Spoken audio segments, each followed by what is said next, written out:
Hello, friends, and welcome back to Ghouls Night In, the spooky chat show with your best ghoul friends. I'm Penny Snark. And I am Midge Munster.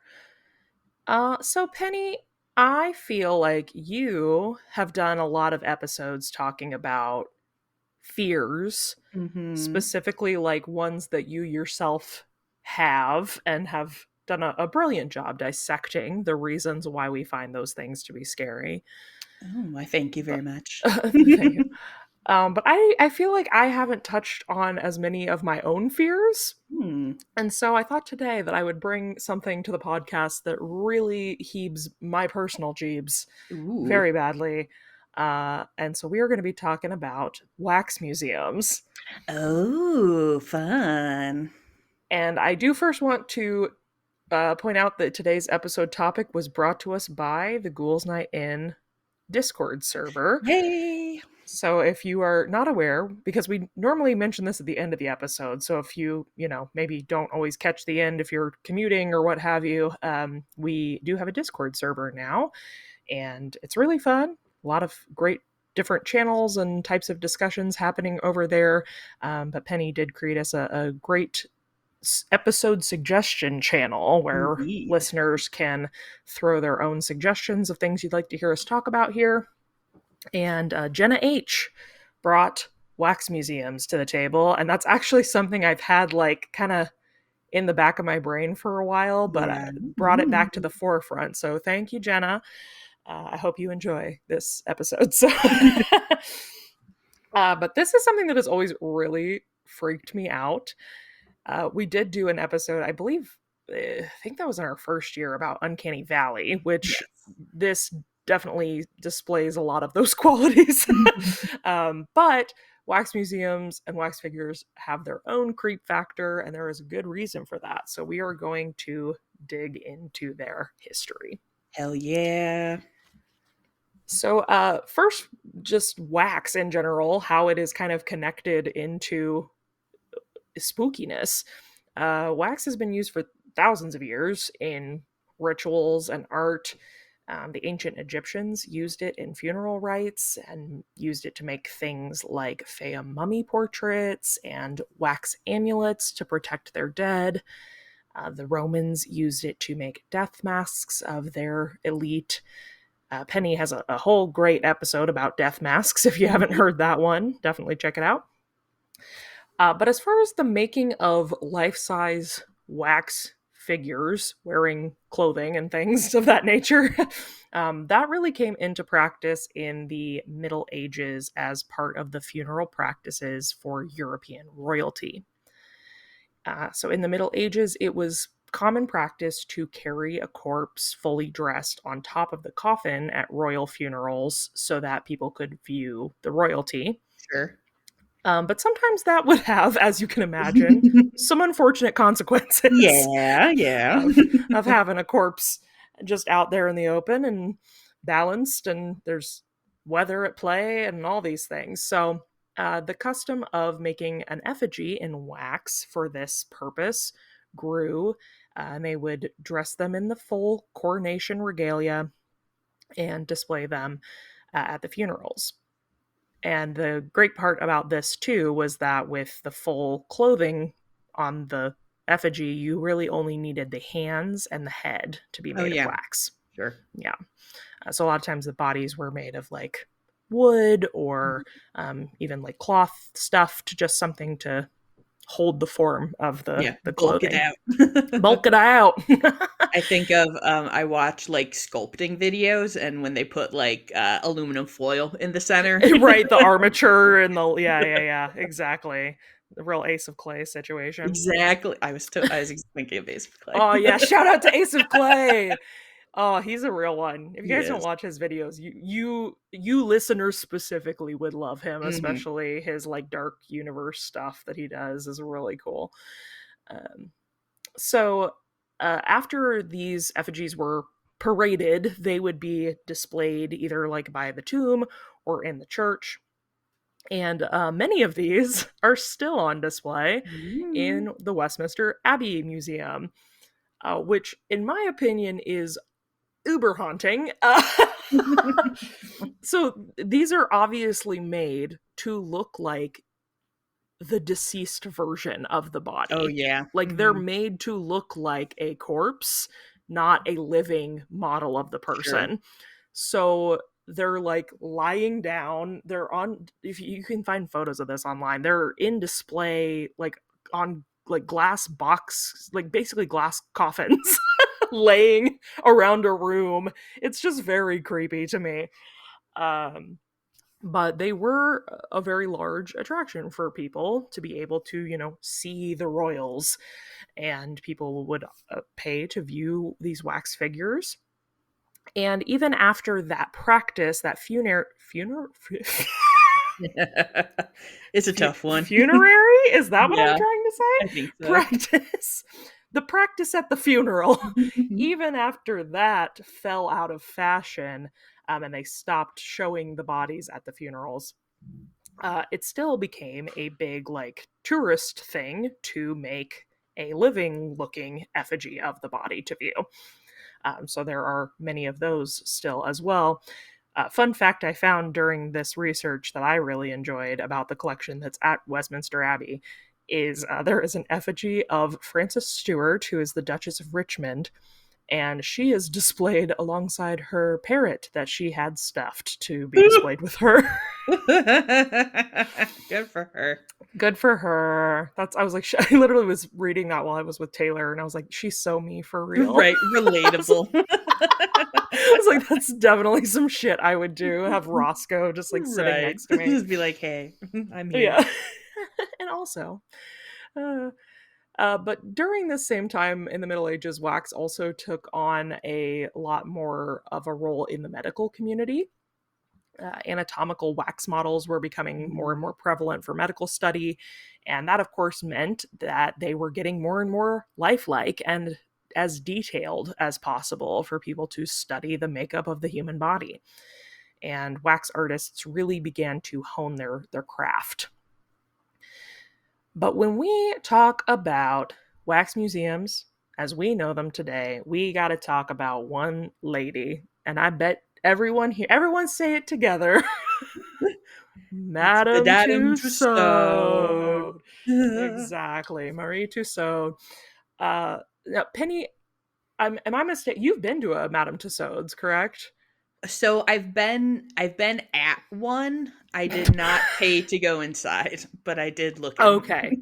You've Yeah. peeped. I peeped at the one in Amsterdam. Okay, okay, okay.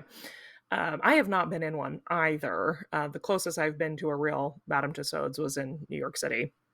But she is without a doubt like the household name in wax Oh, truly. museums. She's the Um, wax girl boss. she, the final boss of wax museums, Marie Tussaud. Uh, but what I did not realize was the insane history behind this woman and her work. I guess because wax museums have such a kitschy, like silly nature about them, especially now. I kind of assumed that like Madame Tussaud is like an effigy herself, like a figure for Mhm. this museum. But she is one heck of a lady. So Marie Tussaud was born Maria Grosholtz in 1761 in Strasbourg, France. And she didn't live there terribly long. Her father passed away fighting in the Seven Years' War, and her mother, then a single mother, obviously, eventually moved them to Switzerland so that she could work as a housekeeper in the household of Philippe Curtius. And they moved there when Marie was 6. Now, Curtius, he is a very dedicated anatomist and Mm. doctor, and his passion for this also translates into him becoming a very talented wax artist, and learning to sculpt medical figures, Mhm. basically. Yeah. um, and Marie and Curtius have a really positive relationship. He like even though this his her mother is his housekeeper basically, he treats her and Marie with really large respect.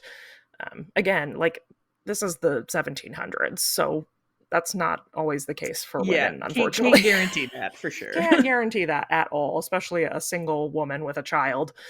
Um, but he takes Marie under his wing and she learns to sculpt from him. And by the time she's a teenager, she is already modeling notable figures of the time. And Curtius also was known for holding salons of his waxworks. Ooh. Sounding familiar? Sounds a little bit of a preview. Uh-huh. And sometime around 1780, Curtius opened a special exhibit that was called La Caverne de Grand Voleurs, or the Den of Great Thieves. And this is kind of his big, like, to do that Yeah. everybody really knew him for. And it displayed wax effigies of notorious thieves and murderers. So it's a spectacle. It's a gawking, Yeah. like, ooh, it's a The fascination. people love the true crime. They do. They love the Love crime. They love true the tea. crime. They want to Yep. know what happened. Uh, and because of her talent and association with Curtius, Marie had rubbed elbows with a lot of high society for such a young woman. And there's a lot of kind of unknowns about her life, because also, of course, now the museum has really filled out her story, and a lot of it is very grand, you know? Yeah, you lean into the mythology of it. Right. So we don't know for sure what all is fact and what is myth, but um, it was said that she had a job at one point working for King Louis and tutoring his daughter. And so she had been kind of in the areas of the aristocrats. Yes. She's in the circles. She's in the circles, which is not where you want to be when a little thing called the French Revolution hits. Whoops, nope.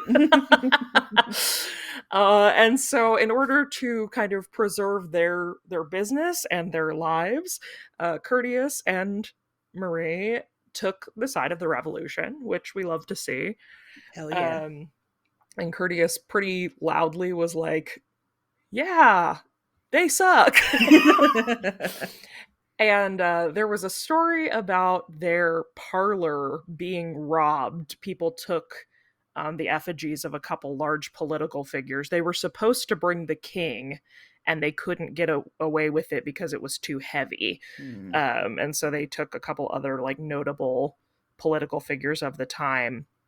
But these wax effigies become a major player in the French Revolution as political fodder. Yeah. And because of her talents and her position, Marie becomes commissioned to make the death masks of the guillotined aristocrats, including one allegedly former employer, King Louis XVI, and Marie Antoinette. So these heads, these masks, are supposedly paraded through the streets on spikes as kind of fuel for the revolution. And a lot of things I read said, like, that wax was such a big player here because, as far as, like, journalism goes, they could create things so much faster than a painter, or Sure. they could give very real, visceral depictions of what was going on with very little turnaround. Or, like, yeah, rather than, like, sculpting out of stone or what have you, That's way they faster. were chronologing things in real time. And while Curtius was kind of tied up with the ins and outs of the political world, he left a lot of the running of the salon to Marie. And so she kind of is spinning tales. She's making figures of who's in and who's out, and putting them in different tableaus and situations to tell what's Yes. going on. It's really cool and interesting. I'm just sitting here like, why am I never invited to a salon to see someone's wax effigies? Listen, Like, I hear you. why not me? Why not me? No one ever gives me Marie Antoinette's head on a spike. Right? Rude. What am I doing wrong? I don't know. I don't know. We got to get better. We got to get good. We do. Good. And after Curtius passed, he leaves his full collection of work and the salon and everything to Marie. And of course, she has quite a collection of her own work at this Mm-hmm. time, too. So after the revolution, she is like, I'm an entrepreneur. Hey. How am I going to make a little business for myself? And one of her early opportunities was to travel with her work. And this comes from none other than one Paul Philidor, the father of Phantasmagoria. Hey. My favorite thing, I feel like we're deep enough into this podcast now that everything's starting to be connected to something It we've already talked truly about. is. And I'm like, oh, I love this shit. The threads are all coming together. Right. I know. I'm like, we're just making the connections. We're we've moved from Milwaukee connections all the way up to life, like just major world connections. Yep. So Marie shows her work at the Lyceum Theater alongside Philidor's play of life and death that he's been putting on. And she's there for a little over a year. And these two things played really well together aesthetically. Like, she's got her horrific, gory, and creepy murderers and aristocrats beheaded and what have you. And he's got his phantoms and candlelight. Man, can you imagine looking at a bunch of wax figures after you've had crazy seance punch? Yeah, Like, I would not. even so much worse. Oh my gosh, Penny, when I when I tell you that looking at pictures of these wax figures for this episode was making me so upset. Oh no. I hate them. Oh. And I can so like appreciate, wow, like artistry, but Yes. like but horrifying. But while these things were like played well together, it was not particularly financially successful. And so Marie's like, I'm gonna take my statues and get out of here. And she tours with her wax figures across Europe for a long ass time. I mean, it's kind of amazing when you think about the fact, like, this is the like late 1700s, early 1800s. She's traveling with wax. Like, that's crazy. Just the logistics of like having to keep that from getting damaged or melted or any of these things. And she's like a woman, basically. I mean, she's not fully traveling alone, but like she's not I mean, well, she is married, but she surely did not take her husband with her. She's doing her own thing. Yeah, she writes him letters for like a year and then they never see each other again. It's actually pretty iconic. She's I could have done a whole episode on just her. She's insane. Yeah. But finally, at the age of 74, her sons are like, you gotta chill, brother. And so in 1835, they opened the first permanent Madame Tussauds wax museum on Baker Street in London. And that becomes an instant success and curiosity. And one of the most popular exhibits there is what she calls her Chamber of Horrors. Yes. Took a page right out of her mentor Curtius's book. And this features victims and executioners of the revolution. But alongside, she's also making recent figures of notorious criminals and murderers. And you are charged an extra fee to go into the Chamber of Horrors, which is, of course, what people want to see, right? Obviously. And like, is it gruesome? Yeah, but it was also deeply popular. Yeah. And that I there's a whole like line too where like the Chamber of Horrors was a long standing thing and then it got shut down in 2016 and they like redid it to be a Sherlock Holmes thing. And then anyway, it's back open now. So People are like, hooray. we If want you the want to Chamber of Horrors. if you want to see the Chamber of Horrors, you can do that. Um so Marie passes away in 1850. Um but the museum obviously lived on, Mm-hmm. and like we've said earlier, her name becomes synonymous with wax figures. Yeah, definitely. I think a lot of people call wax museums that aren't a Madame Tussauds a Yes, Madame Tussauds. definitely. Like, yeah, it's like how every I don't I was like all tissues are Kleenex Yeah, kind of thing. yeah. um, but by the late 19th century, in general, like wax museums are everywhere. Not that not Madame Tussauds because she doesn't go global until later, which actually surprised me. We'll get into that, but she doesn't pop up in America till much later. Right. Um, but as they become more popular, they divvy into different thematic Yeah. elements. There's a lot of religious No, I'm sure. wax museums. There's like Bible walk. There's all these Life of Christ. Lots of them, and I just wowie. Uh, there is a presidential historical wax museum. There's history dioramas. There's Oh, yeah. medical ones. There's all kinds of wax museums. But what remains really attractive and interesting to people are the weird ones. Oh, yeah. Which, I mean, they're all weird, but they become kind of synonymous with traveling sideshows and boardwalks at places like Coney Island and Atlantic Mhm. City. And again, as you can see, these are all kind of things we've touched on specifically here before. And wax museums, while they are, again, very high artistry, like what's happening is amazing, but they're definitely like on the underbelly of Totally. society Yeah. still at that early turn of the century. uh but in the 20th century, Madame Tussaud starts expanding globally.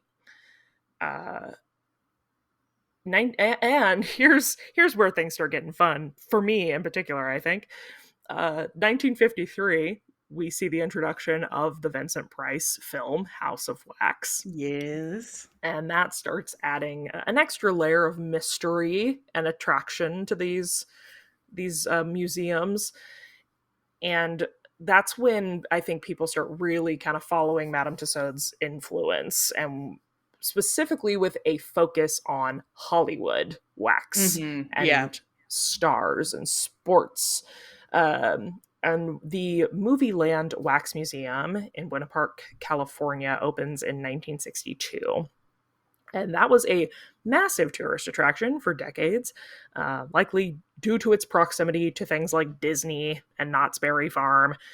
It was very popular, but it did close its doors on October 31st of 2005 after a couple years of dwindling attendance.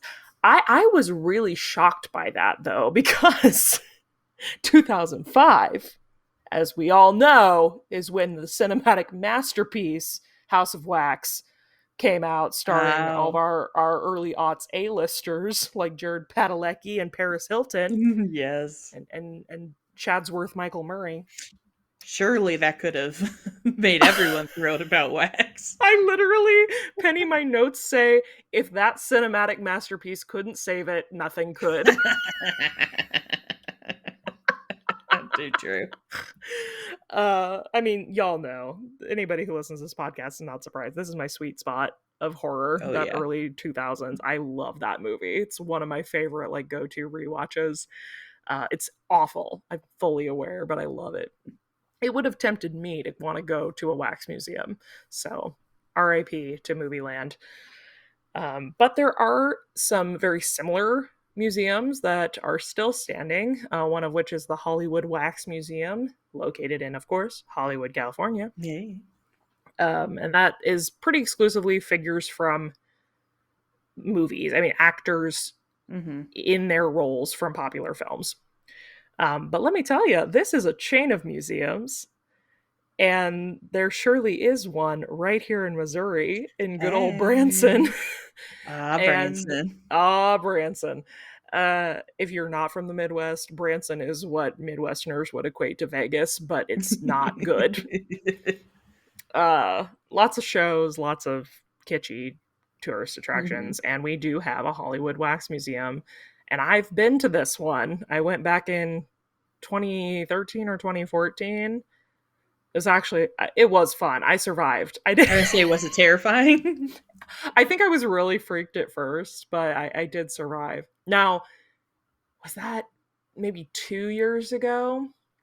When Miranda and I went down to, I think it was the Museum of Weird in like Austin, Hmm. Texas. They had kind of a house of horrors with like different wax figures from famous horror movies and things.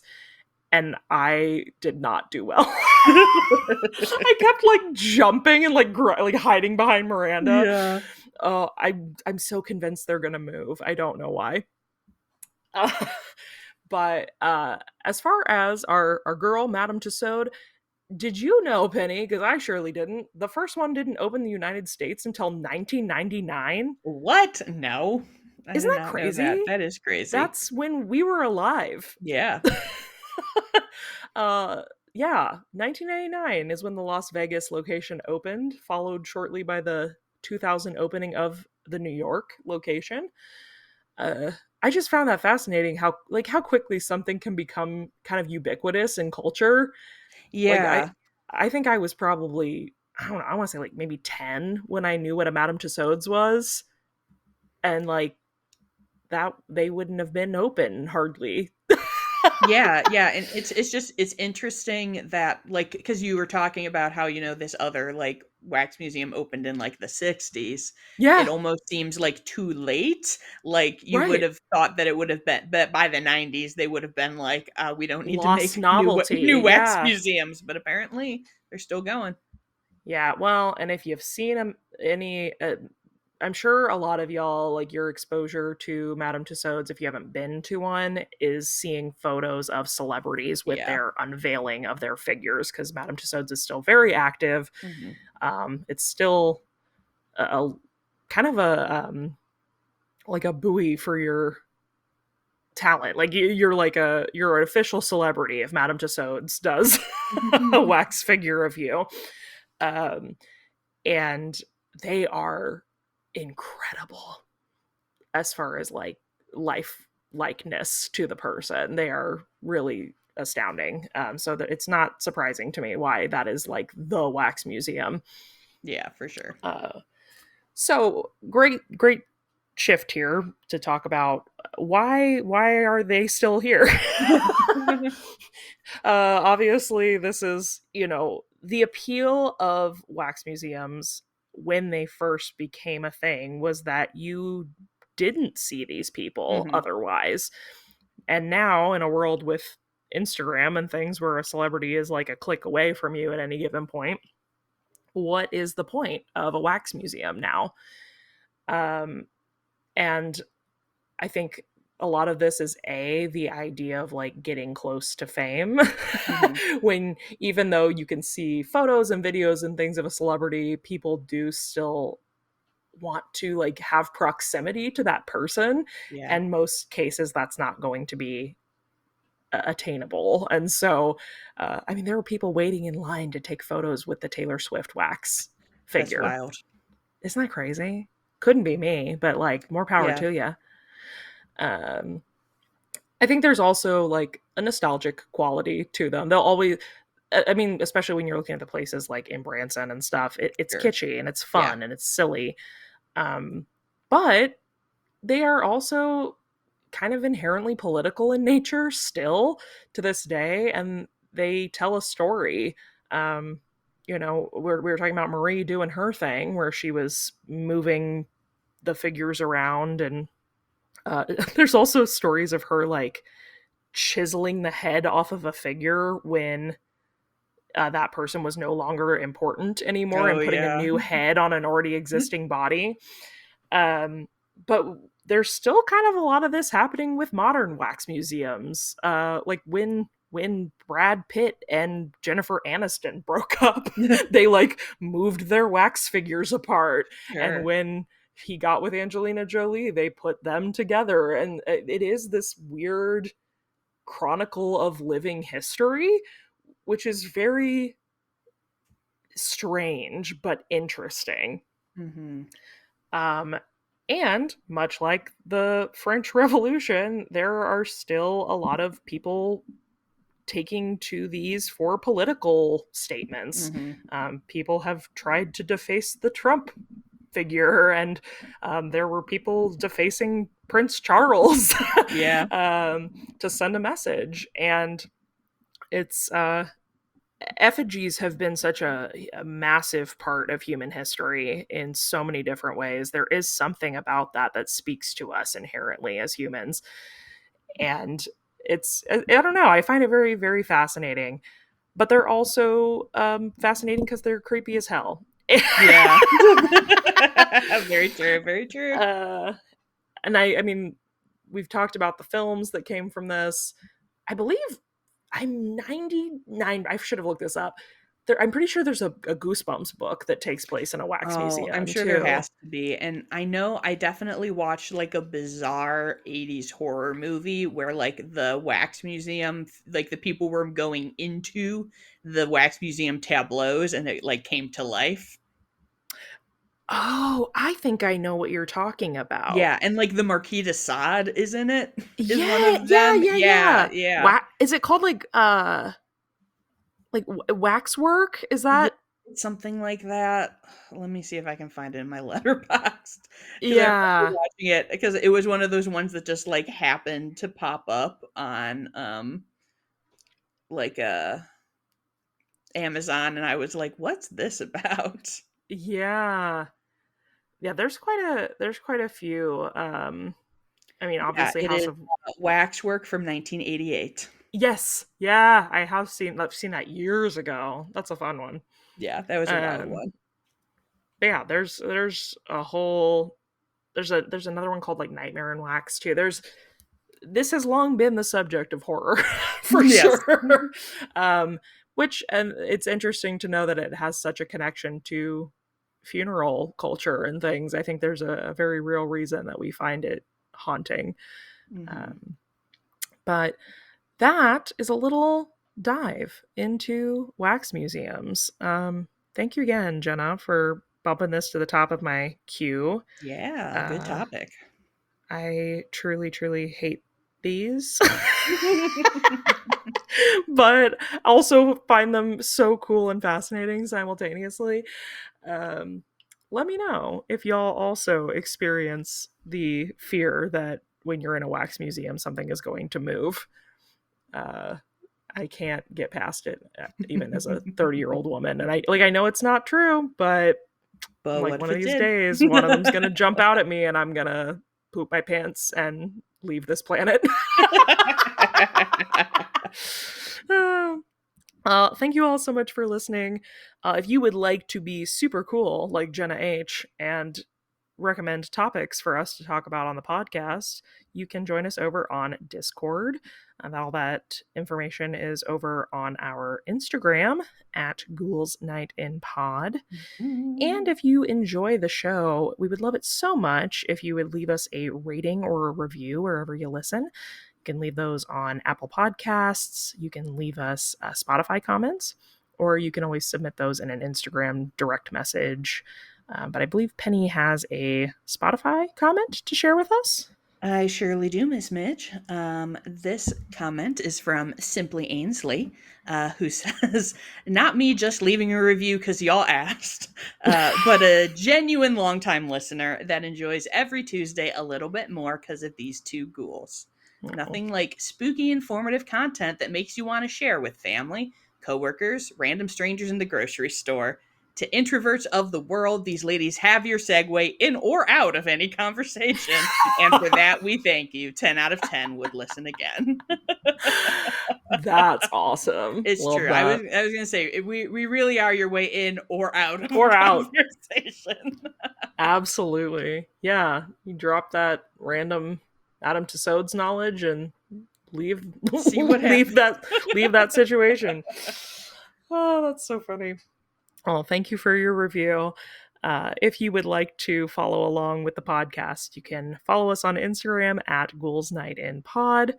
And if you're looking for me, I am all over the web at Midge Munster. And you can find me at Penny Snark. And until next time, Good.